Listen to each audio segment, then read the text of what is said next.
1, 2, 3, 4.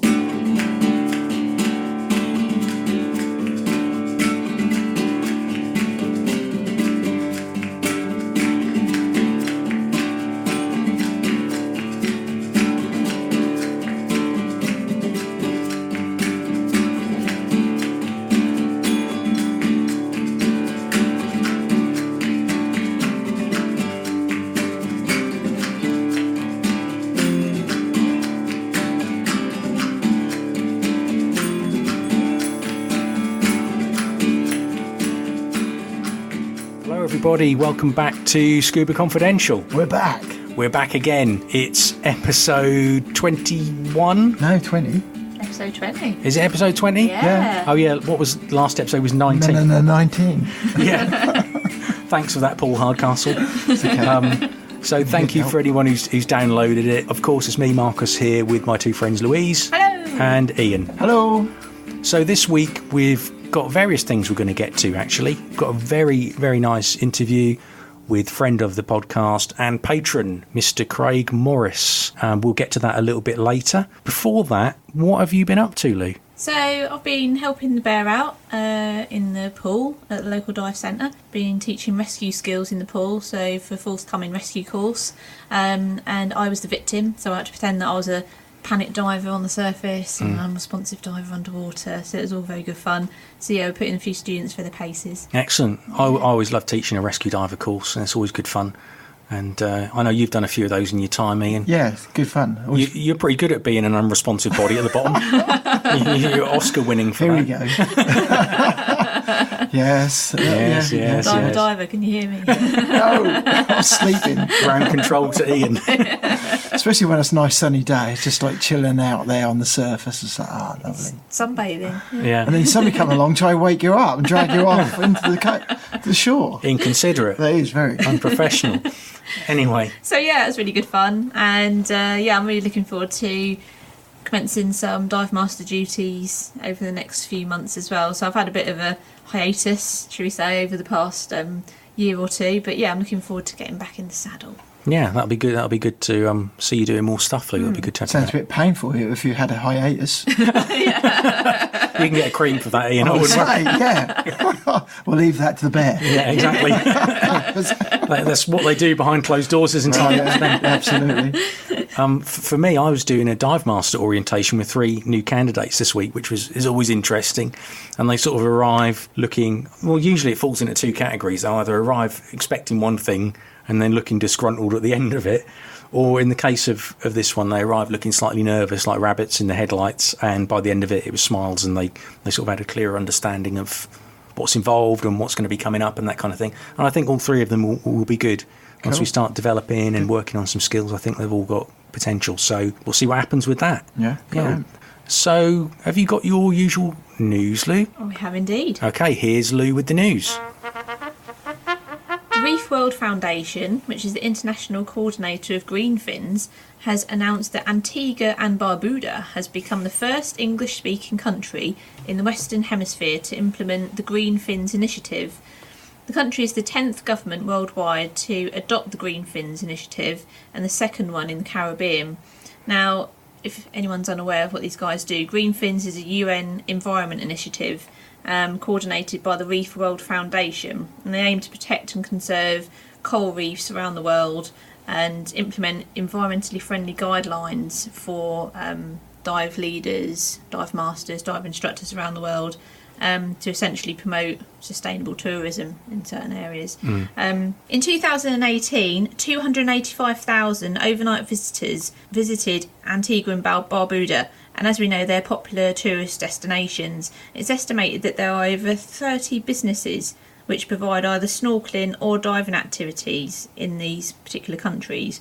Reef World hopes that the initiative will significantly reduce the environmental impact on the coral reefs in the area, and essentially, reach out to tourists over the course of the next year. That sounds really good, and we're big fans of the Greenfins Initiative and of Reef World here. Yeah. In fact, I don't want to count any chickens or anything like this, but we have been in dialogue with Melissa from the Reef World Foundation, and we're hoping to have a representative from the charity on the podcast shortly, just to explain a bit more to the listeners who they are, the kind of good work that they do, and how people can get involved. So that's all good. really good. Cool. That'd be exciting to have. them Yeah, on. I think so, yeah. So the newly trained Greenfins assessors will be carrying out a series of assessments to evaluate the environmental impact of diving and snorkelling in the areas, and they're going to provide one-to-one consultations to help the businesses develop and to implement best diving practice to improve the sustainability of that particular area of the tourism industry.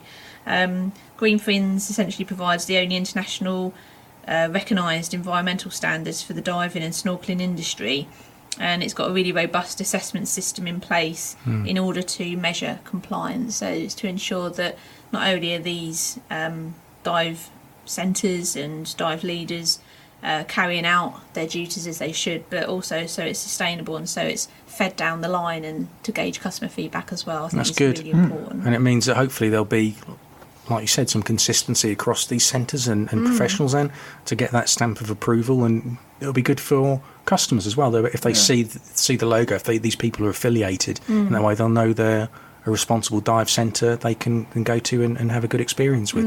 It's great that there's more countries adopting the system as well, so Yeah. I think it's a really good move. Yeah, fantastic. What else you got, Lou? Cool. So the wreck of an unidentified 19th century sailing ship has been discovered in the Gulf of Mexico. It was discovered by chance during sea trials of the research vessel Okeanos Explorer. And that particular exploring vessel was operated by the USA's National Oceanic and Atmospheric Administration.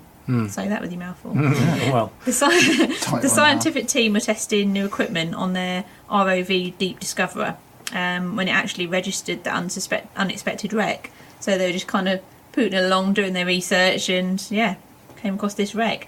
Marine archaeologists around the USA were quickly called in to join the live streamed dive, which was extended by an extra 3 hours. wow. Divers created a photo mosaic of the wreck site using high definition video imagery collected during the dive. All of the structure above the waterline was missing, however. This and the charring of the remaining timbers suggested that the ship might have actually burnt in a fire before sinking. So not only have they stumbled across this wreck inadvertently, but there's loads more to be researched about how it sank, the hours leading up to it, and essentially what happened immediately after. So it's quite an interesting story, that one. Yeah. So, Lou, what type of vessel was that? It was a schooner, Ian, a 38-metre long timber schooner. A schooner. A schooner. Yeah, Very good. We all like a schooner. we love a schooner. And I think it's amazing. There's all these wrecks down there that are undiscovered, and to stumble on one in the midst of another project must be an amazing thing to do. Just seeing something hove out of the blue like that must be a mad experience, and to find out what it is. Yeah. It's all fascinating stuff. Yeah. I think these guys, obviously, it's their job to research vessels, but not only did they kind of, get to do the research they intended to do, they stumbled across an additional wreck. So, more things to get their teeth into. Brilliant stuff. Okay, is that it for the news, Lou? That was the news. Cool. Fantastic. Thanks very much for that. We're going to move on now. This week we've got a guest in the studio, a guy called Craig, who you'll meet very, very shortly. Craig is a patron of the podcast. If you don't know what a patron is, you can go to patreon.com/scuba confidential, where you can join in on the podcast, have a voice, and potentially, as Craig is about to do, be a guest on the podcast and have a voice. Craig's about to come on and talk now, and Craig has had some varied experience in diving, as we'll get into. So we're going to talk about his beginnings in diving. We're going to talk about some of the Blackwater diving that he's done, and if you don't know what Blackwater diving is, stick around. And also some of his most exciting diving, both in the UK and on some shark dives that he's done abroad. So without any further jibber jabber from us, here's Craig. Okay, welcome to the podcast, Craig. Nice to have you in. How are you? Very well, thank you. Thank you for inviting me. That's all right. We couldn't not have you in. It sounds like you've been doing some really interesting stuff. With me, of course, are Louise and Ian. Hello. Hello. Craig, you're a patron of the podcast as well. I'm just curious how you found Scuba Confidential in the first place and became a patron. I think right back when it was your episode 1 was about to happen, I overheard a conversation in the local dive shop. Oh, really? And people talking about it, and I thought, wow, a scuba podcast, fantastic. And I've listened to podcasts in other areas, nothing to do with diving before. And I thought, yeah, great idea. So I thought I had to jump on board. Yeah, well, that's really nice to hear, actually. And I know you travel a lot, and we'll get to that very, very shortly. But what's your background in diving? How did you get into diving, and what qualification are you now? So I got into diving. It started off with a friend who I shared a flat with living in London many years ago. His dad was a diver and had a swimming pool at home. So it was sitting on the bottom of the pool, try this in your mouth. And it was just, oh, God, this is cool. I can sit on the bottom of the pool and breathe. And that was as far as it went. Then I got married in 93 and was very fortunate in that we had our honeymoon in the Maldives, and there is very little to do other than lay on a beach or dive. And I'm not a laying on the beach type of guy. So my wife was very happy laying on the beach, but I went to the island was 900 foot tall by 300 foot wide. It's tiny. And the only thing on the island other than eat and drink and sleep was the dive centre. So I learnt to dive on my honeymoon in 93, and 94 I dived and then stopped because of the normal family growing up, work. I feel your pain, Craig. I was that soldier. Yeah. Very resilient wife as well, on your honeymoon and letting you go diving. Yeah, and still does to this day. And My word. yes, so yeah, I'm very lucky there. Much appreciated. Is Jackie? Got to give her a mention. But yeah, so came back from. I just fell in love with it. I mean, what a place in the world to experience your first diving. One major experience from that was there was no pool that we used for diving. There was a house reef. As anyone familiar with the Maldives will know, around each island. So you did your first few dives were inside the house reef. On my very first open water dive, so this is dive number 3 or dive number 4, I got in the water and there was a whale shark underneath me. I've never seen one since, but and I thought, this is kind of cool. This is the stuff I'm going to see all the time. Yeah. Very first dive in open water, and found out afterwards that the German husband and wife that owned it, she'd only ever seen one, he'd never seen it, and they'd had the dive school for 12 years. Yeah. So he wasn't happy that the very first dive that these new students had got in the water and seen a whale shark. It shows you the odds on. Well, it sometimes goes that way. I think I'd done a good couple of thousand dives before I bumped into a whale shark, and I was in an area where they are known from time to time. Yeah. So it's like passing your driving test in a Ferrari. That's the only analogy I can make for that, Craig. But the only thing is, you had no idea it was a Ferrari because you were so I was so inexperienced. I just thought that, God, this is really cool. This diving lark, this is the sort of stuff we're going to see. Little did I know that all these years later, I've never seen another. So I had no idea. But yeah, I was very fortunate. At the moment, obviously, you're a businessman during the day and you travel a lot. And I know you do a lot of dives in Florida, in the States. Why Florida, and how do you find the diving in Florida? Which area do you dive in?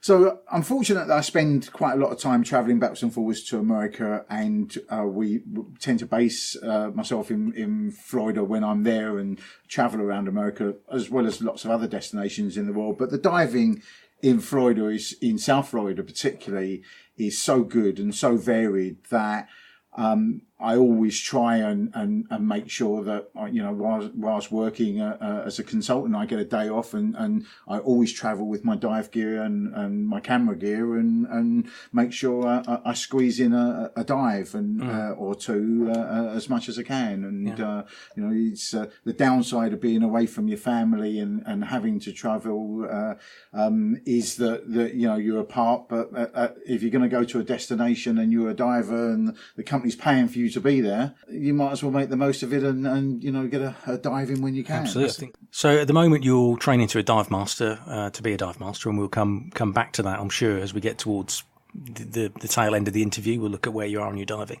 But whereabouts in Florida? Is it down south in the Keys, are we talking, or so East Coast, West Coast? On the east side, Fort Lauderdale, Miami, Florida Right. Keys. I tend the company I work for has an office in Fort Lauderdale, so Right. base myself around that area. And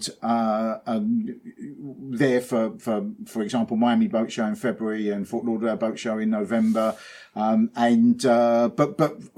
all the way down the eastern seaboard of America, there's some great diving. When you get down to Florida, you've got such a variation of caves and coastal diving, from the working up from the Keys. Where, for example, Key Largo, you have the Spiegel Grove, very famous boat, 550 odd foot long, very wreck dive, and lots of other sort of diving in the Keys, up to some great wrecks. A lot of the wrecks in the Florida area are what everyone refers to as an artificial reef. There's not many shipwrecks. A lot of them have been put there. But I certainly wouldn't let that detract from diving on them, because most of them have been there long enough that they're so well established. There was a program going back as far as the 80s, and they're still putting boats down now, but some of the boats that have been there since the 80s and the 90s are so well established with soft corals and the growth on them, and inhabited by Goliath grouper and visited by sharks and lots of turtles, and then you have a reef system going all the way up that coast as well. It's varied diving and lots of wrecks, and then the World Dive Site of the Year 2013 was Blue Heron Bridge, which is an inland site. So too rough to go out on the sea, head to Blue Heron Bridge if the tide times are right. Incredible diving, just the most varied, from macro photography on tiny little critters to manatee to large manta to a bit of everything comes through there, and it's park your car, put your gear on, walk into the water. Unbelievable. Really easy diving, long dives as well, because the depth is maximum 6-7 meters, 20 foot of water. So your tanks last a long time. You get a 2-hour dive is easy. 90 minutes typical. You have to dive either side of high tide because of the currents. So as long as you've checked out the local knowledge and know the tide times, Blue Heron Bridge is fantastic. And then in Fort Lauderdale, actually where the Fort Lauderdale Boat Show is located, which is a Hilton hotel called the Bahia Mar.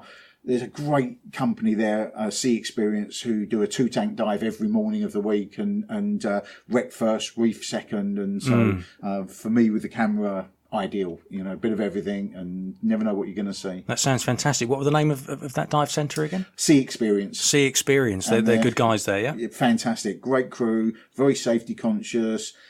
Great boat. It's a catamaran, so it's really stable platform. It doesn't roll about in waves as some mono hulls do. And good guys to dive with. I've been diving with them for many years now. Must have done a couple of 100 dives with Sea Experience. Yeah, good guys. That's excellent. So you know that area very, very well then. What are the conditions like? Would it be suitable for most divers from an introductory level through? Yeah, absolutely. The tech divers would struggle because it just doesn't go deep enough until you're far enough offshore. It's absolutely ideal for open water, advanced open water, and onwards and getting experience. Never tends to suffer very much with bad viz or bad currents, although everywhere you can get that. And, I've had the odd dive with a strong current on a wreck, but it's so rare in Florida. So compared to us that dive here in the UK, visibility typically 60, 70, 80 foot. So, incredible. Yeah. So, you can, you're descending on a wreck and you can see it as you're coming down the line but of course the beauty of Florida is you've got so much for non-divers. So if you go away with your family and none of my wife won't put her face in the swimming pool and the water in the swimming pool. But if I'm traveling, in August, for example, we'll take all the family and the kids and anyone that's a non-diver, from the famous things like Disneyland and Universal to everything the Everglades offers. And there's so much for a non-diver to do in Florida. So you get the best of both worlds. Do you know, I'm starting to think you work for the Florida Tourist Board, Craig. Yes, I'll give him my email address. So you send the commission later. Exactly. One of the reasons we we brought you into the studio today? Well, firstly, because we like you and you're a patron of ours and we know you, but also you've done something very interesting that not many of our listeners perhaps will have heard of, in that you've had a flavour, a taste of Blackwater diving. Mm-hmm. Interestingly, I mentioned this to a few people in the dive centre earlier this week and said that, okay, we've got a guy coming in, he's going to be talking about Blackwater diving, does that interest you, blah, blah, blah. And they were like, we don't know what Blackwater diving is. And so, exactly the same for me. Yeah, so for the benefit of those hundreds of people out there who might be listening who've got no idea what it is, what is Blackwater diving, Craig? So there are only a few locations in the world that you can do a Blackwater dive. And it's a drift dive typically that involves you being in very deep water, 600, 700, 800 foot, 1,000 foot, in Palau, 3,500 foot. And there's only 7, 8, 9 places in the world you can do this. But it basically what happens is you get every single night you get a migration of the plankton coming up from the deepest water up to the surface, and it's followed up by a whole host of critters that feed on that plankton and on each other as well. And as soon as it starts getting light, everything just descends back down into the depths again, so you'd never see it. So how I found out about Blackwater diving, a friend of mine that's a dive buddy in Fort Lauderdale said to me back in January this year, the South Florida Underwater Photography Society are having a talk.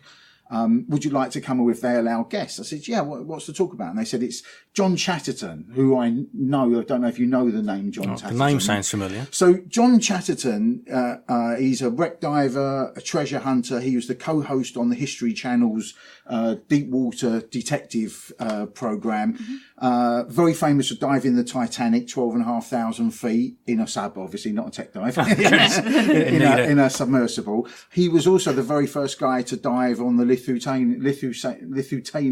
off the coast of Ireland in 2005, 400 foot of water. And they found that the team he was with found it. So I thought, yeah, I've got to listen. This is a guy I want to hear what he's going to say. He's a really interesting guy. So turned up at a hotel in Fort Lauderdale and sitting down and on the screen is the evening's events, including John's talk. And just before him is a talk by, and I have their book in front of me, Linda Iannello and Susan Mears, introducing Blackwater diving, and in particular, their book that they've written, which is predominantly photos, identifying Blackwater creatures. And so I said to Sterling, my dive buddy with me, what's Blackwater diving? Because it said Blackwater diving, and so she shrugged her shoulders. And so I said to another diver sitting there, I said, what's Blackwater diving? He shrugged his shoulders. So I'm the same as everyone that you've said, what's Blackwater diving? None of us knew.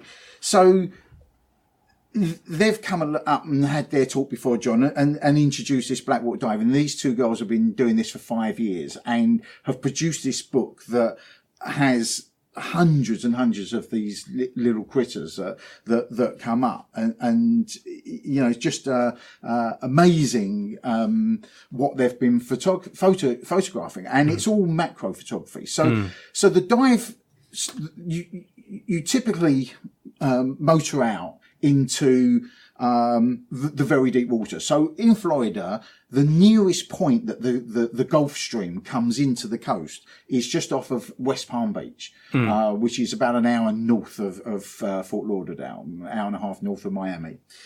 And the company there, Pura Vida Divers, great guys to dive with, do this dive 3 times a week, 2 or 3 times a week.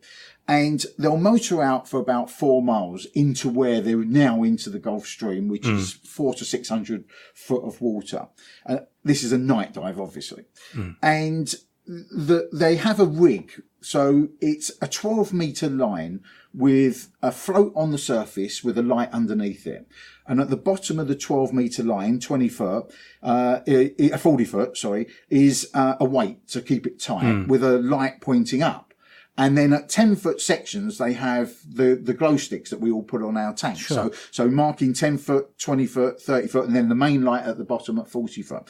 So this is dropped in the water, and all the divers have to be ready at the same time. So everyone goes in the water and drifts with this. But of course, you have no sensation of movement because it's black. So every diver must have a primary light and a secondary light and glow sticks on his tanks. And your only reference is the lights on this rig that's floating along in front of you that you're drifting with. And of course, the other diver's lights. And the idea is to stay between the 40-foot bottom and the surface. And I learnt later on in the dive that the middle part, 20 foot to the surface, is where most of the action seemed to be happening, certainly on that day that I dived. And the dive typically lasts for 90 minutes because, of course, you're no deeper than 40 foot at any time.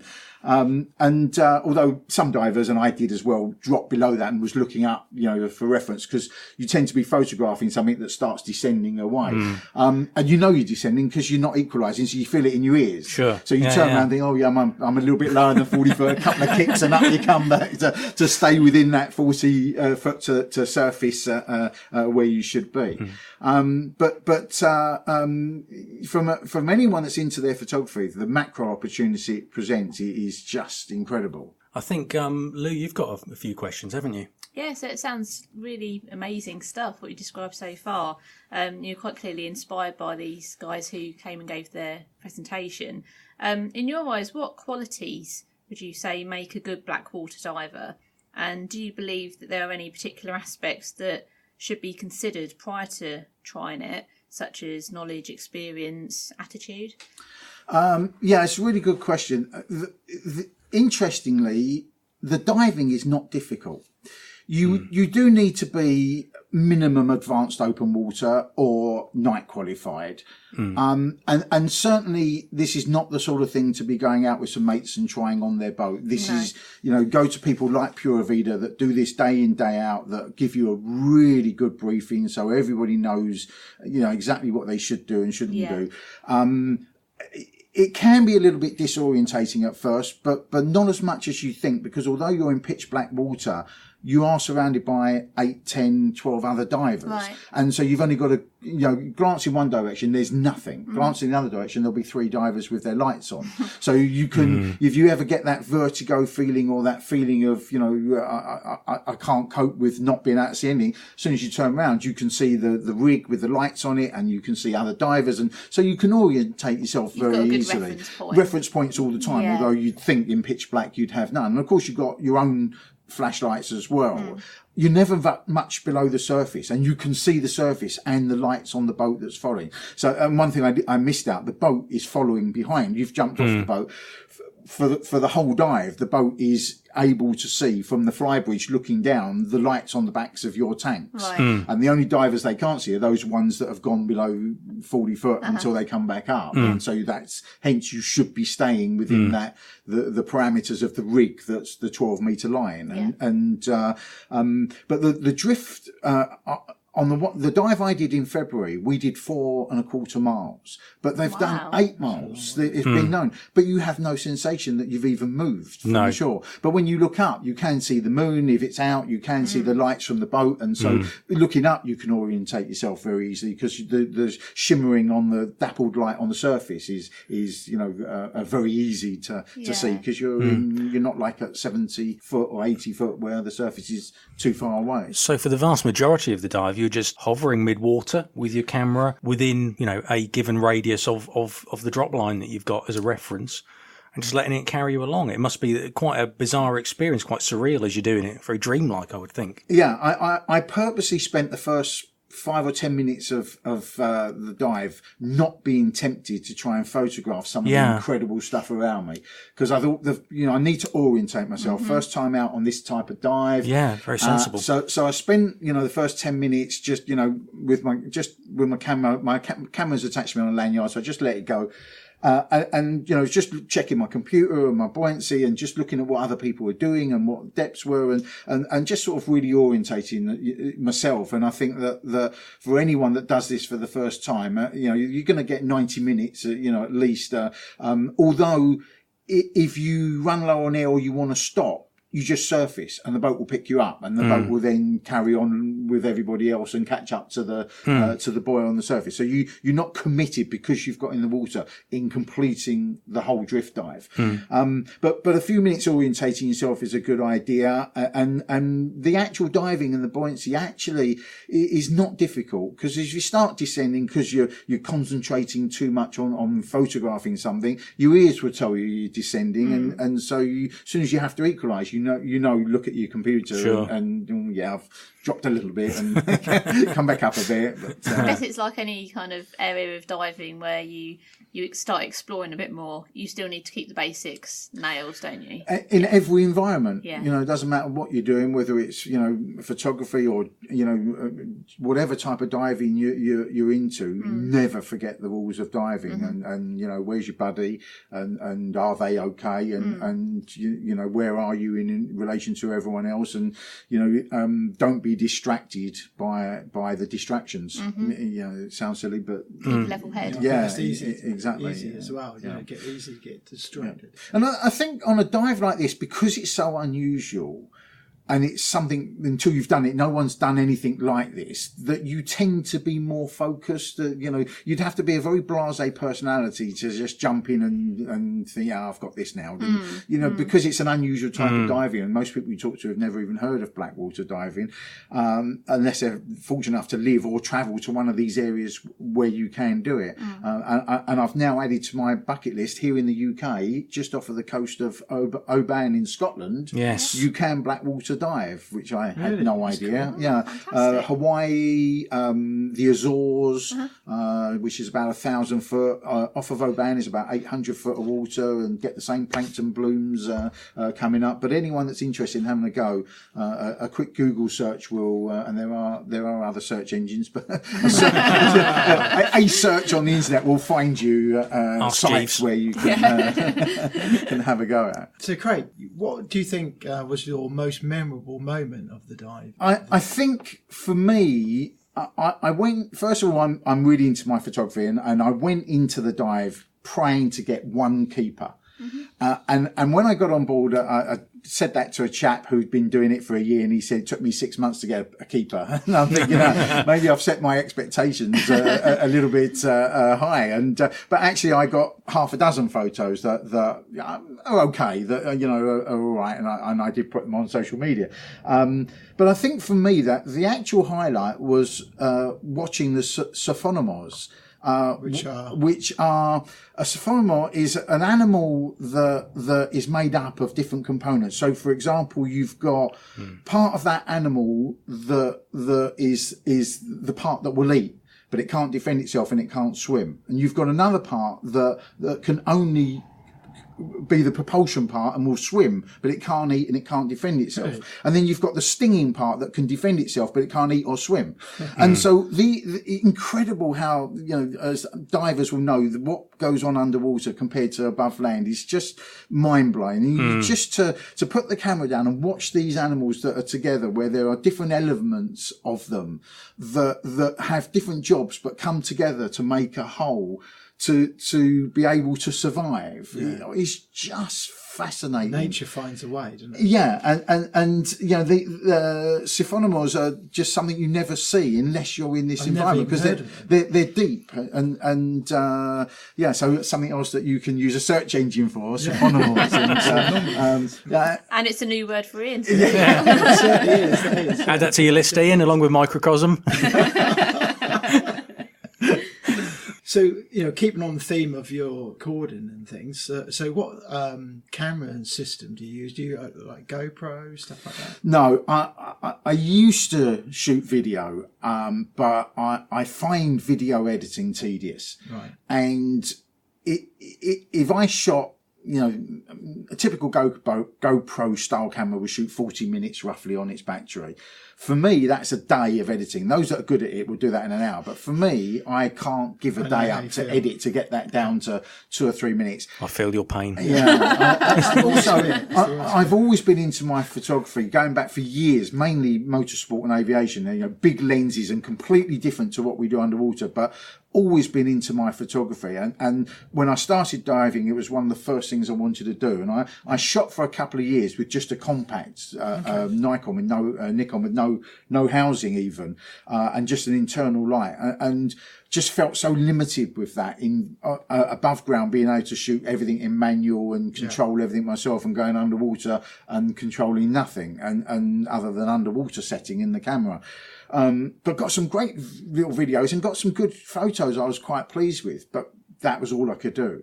So I bit the bug a few years ago, and when they launched the new Olympus OMD1 Mark II, I invested in that along with a Nauticam housing and a couple of Inon Z240 strobes, and now I have a kit that's not got the full commitment of a proper DLSR, although when you see the professionals that use that Olympus that make what I do seem a bit amateurish, and there are some pro photographers using the OMD1 that shoot incredible pictures, particularly for macro. But it's now given me the ability to go back to shooting everything in manual, and relearning lighting underwater is just a whole subject on its own. Strobe positioning you could talk about for days, in how to not get backscatter and in your pictures and that sort of thing. And so it was a whole new challenge for me in being able to take my photography and incorporate it into my diving. So as soon as I hear about something that involves photography, and Blackwater is particularly a macro photographer's dream, I thought, I haven't heard of it, but I've got to do it. And that must be quite difficult as well, because obviously you're trying to keep a hold of your buoyancy, you're keeping an eye on the lights, so you're not going too far down, and also you're trying to manage this camera system to get hold of a really good photo, and you're looking around and stuff. So it's a busy. A lot of skill involved. There's a lot of skill. Yeah, it is a challenge, and although controlling your buoyancy when you're shooting with a camera, it's a skill that you learn in normal daylight dives, on wrecks, on reefs, and one of the things people come to me and say, I've just got my open water, what camera should I buy? And my answer to that is none. Yeah. Do not go and buy a camera, because to combine those two skills is just, and people will look at you like you're crazy, but why you've got this big camera rig and you're always taking photos, but you need to be a diver before you're a dive photographer. And music to our ears. Yeah, and some of the things you see, just so annoying with the divers doing damage with their fins, and because they're so focused on cameras, and you've got to have learnt that. Yeah, you've got to have learnt that buoyancy control. I love this guy. Yeah, but it's the worst thing in the world as a photographer when people get back on board and are moaning about the photographers, because they just see people with cameras, and so we're all tarred with that brush. And I was fortunate enough to go and do a dive last week in the Red Sea it was a photo boat. Everyone on board was a photographer, and was just so impressed with the skills of these guys who have clearly spent a long time learning their dive skills and their buoyancy, and that's all now second nature. All they're focusing on now is their photography, and I learned a lot from them, and it was a great trip. But yeah, don't buy a camera until you've got your diving and your buoyancy sorted. Then you can go and do a dive like this, and that isn't what you're considering, and you're not going to start dropping well below where you should be, and and causing havoc for other divers, because you don't learn to dive without the camera before you start taking the camera with. Valid point, I think. Yeah, that's fantastic. I think we talked a lot about Blackwater diving, but now we're going to move on to some sort of more general questions. Yeah. I think Ian's got the first one here. So you've been fortunate enough to dive in lots of different beautiful places around the world. What would you say is your best dive to date? Where's your best place to go? Oh, that's a tough one, because there's quite a lot of varied diving. So to pick the best is tough. I mean, the diving with the seals in the Farne Islands here in the UK, up in Northumberland, is fantastic with the interaction that you get. So that would certainly rate right up there. But I think my number one has got to be diving with a company in Florida called Emerald Charters, and they go out and do a shark dive. And being surrounded by 15, 20, even 30 on our second dive, tiger sharks and bull sharks and lemons, from a photographer's point of view, was just a dream. And to be that close to apex predators and not knowing how you'd feel beforehand, but feeling absolutely no fear because they are just not interested in the divers. And it took me a long time to go because it's one of these baited dives, not like the Bahamas where everyone kneels on the bottom and you're swimming all the time. And there are a couple of times when you stop, but a guy goes down with heads and tails, fish heads and fish tails in a crate, and that brings in the sharks. And I've always been anti, and then I got convinced by some good friends that live in Florida that they were going, "Oh, you've got to come." And I thought, "Oh, okay, well, we'll see what it's all about." And it changed my opinion of a baited dive because there was 15 people on that boat that went away and posted hundreds of pictures of and tens of hours of video on social media of how fantastic these sharks are. And so it's this balance between baiting being unnatural and should you be doing it, between that and what I feel is a bigger problem is the world's view of sharks. Yeah. And I don't agree with the baiting, but I think it's more important that hundreds of divers are going away, showing their pictures to their friends that are non-divers, saying that we've got to protect sharks. If you take away the apex predators with the shark finning and all the things that are going on, the more anything that can shed a shark in a good light, to me, is a good thing. And if that has to be balanced by the fact that you baited them to bring them in, although I was very anti initially, and I still am to a degree, but it does more good, I feel, than it does harm. You think on balance, if you take, obviously there's the negative aspects of baiting, but overall you think it's worth doing that if it's done in a responsible way in order to help the profile of sharks in a global way. Yeah. And again, this is not a dive. You have to be nitrox qualified because of the bottom time. Sure. You have to be advanced. Nobody on that dive will ask you how much air you've got during the dive. No one on that dive will do anything other than concentrate. You've got to remain eye contact with the sharks all the time. There's other things you're focused on. So although you're aware of your buddy and everyone stays in groups, you do not go on that sort of dive as an inexperienced diver. You need to get, I would say a minimum 100 dives under your belt, 50 plus if it's varied diving in lots of different types of dives, to be able to go and do that sort of dive. But when I see what comes out of it at the end and, just the way people react to my photos of being that close to lemons and tiger sharks particularly and bull sharks, I think at this time that's more important to me, and so I would put that right at the top of the tree in an experience as a diver. Because up until that point it was that excitement. If you happen to see a nurse shark sleeping on the bottom of a wreck, in Florida, it's sneak up, get a couple of pictures, sneak away, and But what would I do if it woke up? And a couple of times it hasn't swum off, and because they're more timid than we are, and that's one shark, and then you start thinking, well, hang on a minute, I'm going on a dive here that's going to have a lot of sharks, and how do I feel about that? Yeah. So you all of those anticipations and build that up into being quite a spectacular process of the whole dive. Quite privilege as well. There's always again going back to the argument, but it's not natural you bring in the sharks in. But to be honest, the most threatened is the 3 7-foot Goliath grouper that were hanging around that were after the scraps. That was a little bit more threatening than the tigers and the bulls. So obviously you've dived in a lot of locations around the world, various places. Who, in your eyes, has inspired you most on your diving journey so far, and why? A lot of it's the photographers.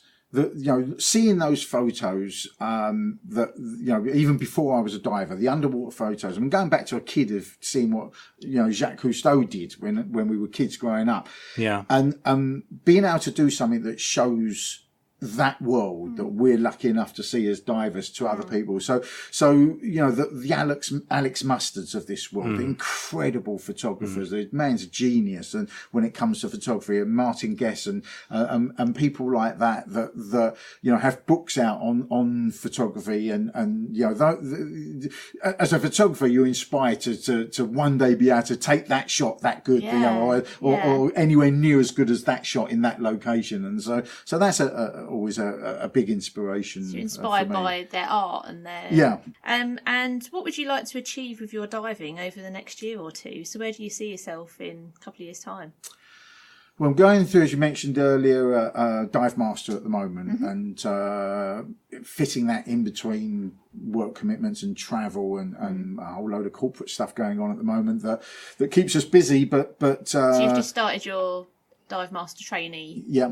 Cool. Yeah. So sort of halfway through the theory side, and how's it going so far? Getting used to being back in a dry suit is the hardest part of it. Yeah. Because I haven't done dry suit since I did my open water and advanced open water in a freezing cold Stony Cove and I feel very comfortable and competent as a diver in all of the diving I do that involves no suit or wetsuit, and of course going back to dry suit as a dive master, you have to be that confident and competent in a dry suit. And so for me, that's the biggest challenge. I just need more dive time now back in my dry suit and just getting comfortable in discipline. And being as confident as I am in warm water as I am in cold water as I am in warm water. Yeah. Do you see yourself, once you've done your dive master training, staying at a dive master level, or have you got aspirations to go higher? Not at this time. Certainly, I'd like to do dive master for a few years. I mean,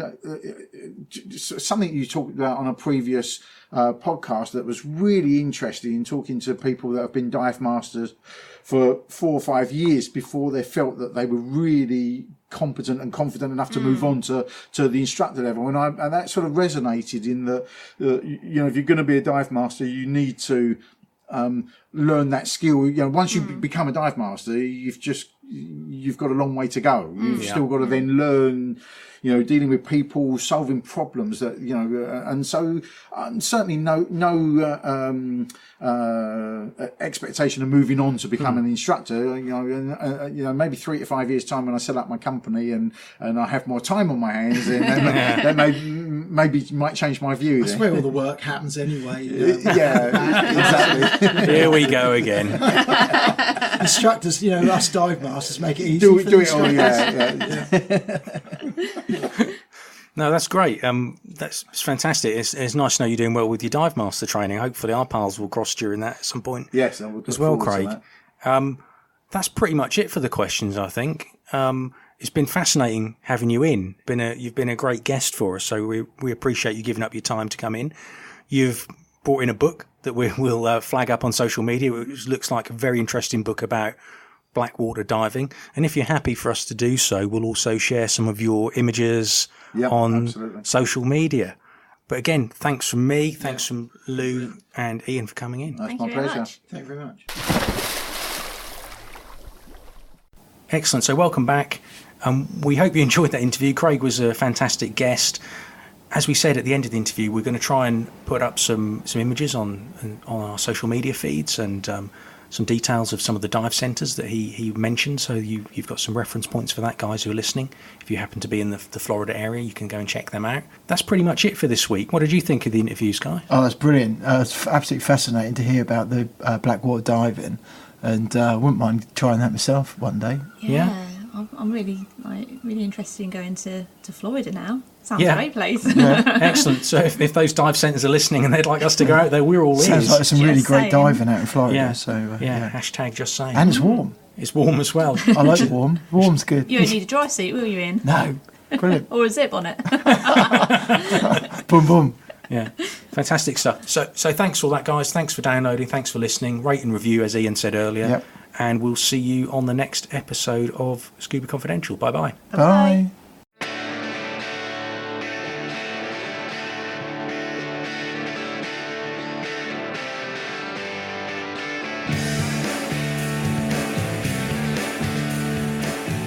you for listening to Scuba Confidential. We really appreciate you tuning in today.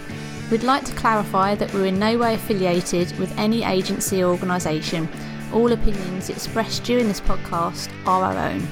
If you'd like to follow us on social media, you can find us on Twitter at ScubaConfident1, Instagram and Facebook at Scuba Confidential, and if you'd like to support us via Patreon, go to patreon.com/Scuba Confidential. Any contribution is really appreciated. Additionally, if you have any suggestions for topics or discussions, just let us know at scubaconfidential@gmail.com. Many thanks to Plunkett Music for the groovy tunes, and we'll catch up next time. Until then, keep diving.